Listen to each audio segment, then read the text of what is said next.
Hi YouTube, this is Teresa, and today I'm going to talk briefly about managing yourself.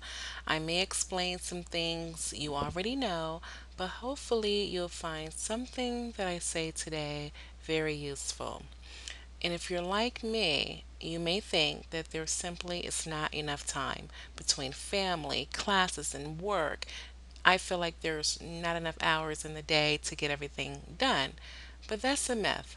And if we change the way we manage our time, we'll find that we're able to get things done and accomplished in a timely manner. And I know you've heard it before, but I'm going to say it. We have to get organized. Um, you have to write things down, and you might as well get used to it because in healthcare it is said if it's not documented, then it didn't happen. So, and I understand you have a lot going on, and it's so very easy to forget the most important task to the simplest of things we have to do throughout the day. So I recommend creating a daily schedule, but find what works for you. There's a calendar on your phone that you might be able to use to keep up with your daily list. And if you prefer, write it down in a notepad or agenda book. And this will help you keep better track of your task. And make sure you prioritize so that you get the difficult stuff out the way first. And I recommend that before going to sleep at night, you update your daily list for the next day, and that way you're all squared away. But most importantly, do not be afraid to say no. Oftentimes, we take on too many commitments because we're afraid to say, hey, I'm sorry, I can't do it. And I tend to look for motivational tactics to get me going with my studies. I remind myself that I'm the first one in my family to go to college, and I love that I'm a role model for my children. And we have study hour together, and it's awesome. And I believe that that time we spend together studying, they'll remember for a lifetime. But also, I dream of a better future and being debt free. And that also helps me stay up at night, sacrifice my sleep in order to get my assignments turned in on time. And I tend to ask myself, how hungry am I? And I'm going to ask you the same question. How hungry are you to pursue your dreams? Are you willing to sacrifice? Now, you will experience less sleep during the semester if you don't manage your time accordingly.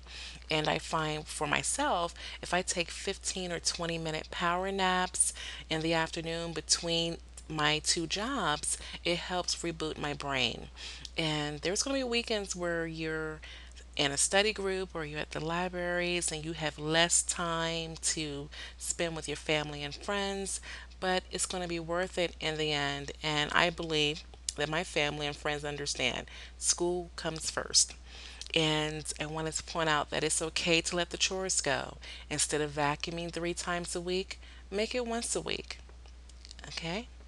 Now, the simplest tip on this video, but somehow we neglect to take care of ourselves.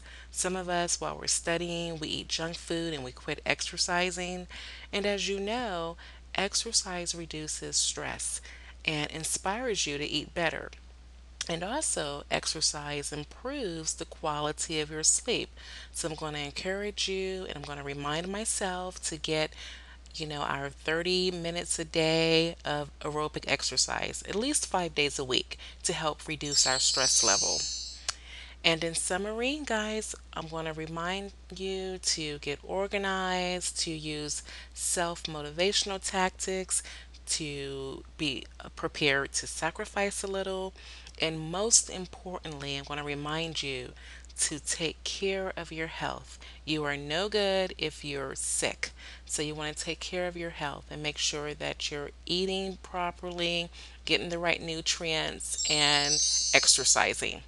Well, guys, this concludes this video, and I want to thank you for watching, and I want to thank you for the emails that you send me. They really inspire me. So I just love this peer-to-peer mentoring that we're doing. So take care for now, and I'll talk to you soon.